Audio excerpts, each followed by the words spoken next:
So the other day I was recording a YouTube video, took me ages to do, finally nailed it, took the SD card out of the camera, put it into the computer, and it was all out of focus.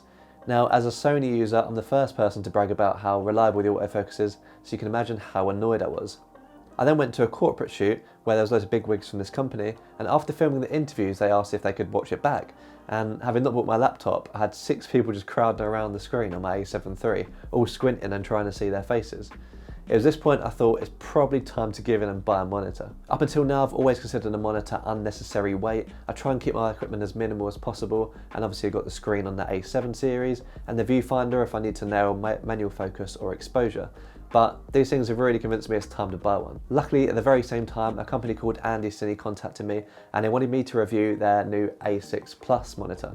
If you haven't heard of Andycine yet, they're making waves in the budget camera monitor scene by providing monitors that have a lot of pro features that you might find in the Atomos or the Small HD, and putting them in really budget-friendly monitors. So they have got a few other monitors in their lineup, but this one in particular is the Andycine A6 Plus and is one of the better ones in their lineup. It's 250 quid and you get quite a lot for your money here.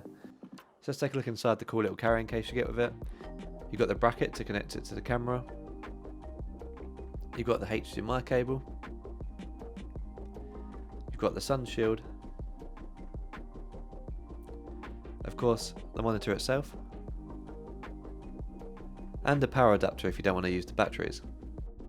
So this is only a 5.5 inch monitor, and if you're doing sort of day-to-day work at a studio, you might want something a little bit bigger, like a 7-inch monitor. But for me, it's absolutely perfect. It's just big enough that it's worth having over the small screen on the back of the camera, but it's small enough that I can carry it around, and it won't be one of those things that gets left at home because it's too big and doesn't fit in my camera bag. So on the bottom of the monitor, we have an SD card slot, a power in, a tripod thread, and a headphone jack. On the right we have another tripod thread. On the top we have a menu button, which is also a scroll wheel, another tripod thread, and a power button which you can also use to turn the touch controls on and off. And on the left we have a HDMI in port, a HDMI out port, and a power out. And on the back is where you attach your battery. This actually takes Sony NPF and Canon LPE6 batteries, which I just think is a really clever design. Where this monitor really shines though is how easy it is to use and some of the pro level assistive features on it. So when you first connect this up, you'll notice all it is just a nice clean screen. All you'll see is the battery indicator on the top left there. From this screen, you can actually change the volume out of the headphone jack by moving your finger up and down on the right side of the screen here. If you move your finger up and down on the left hand side of the screen, you can change the brightness. So double tapping the screen will bring up the main menu. At the top of the main menu, we have the assist features. The first of which is histogram. Turn that on and the histogram will appear on the bottom right of the screen.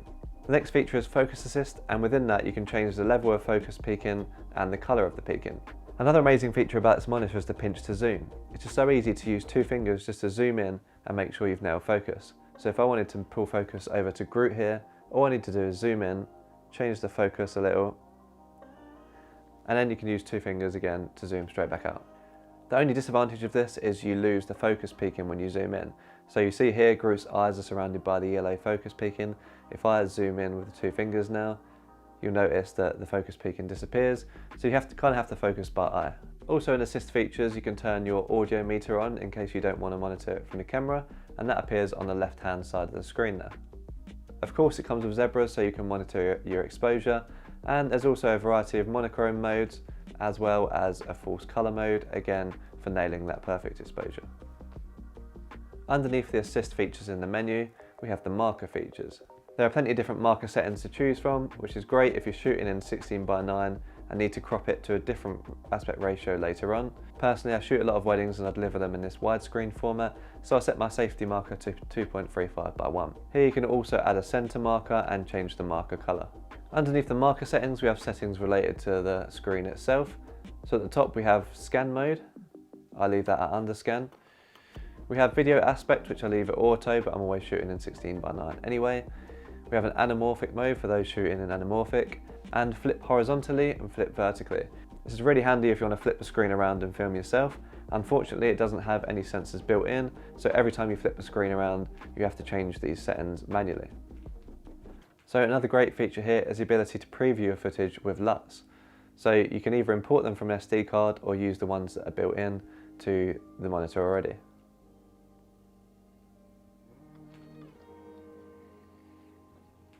In this menu you can also change the brightness, contrast, saturation, hue and sharpness of the preview so you can see what your footage might look like after it's been graded.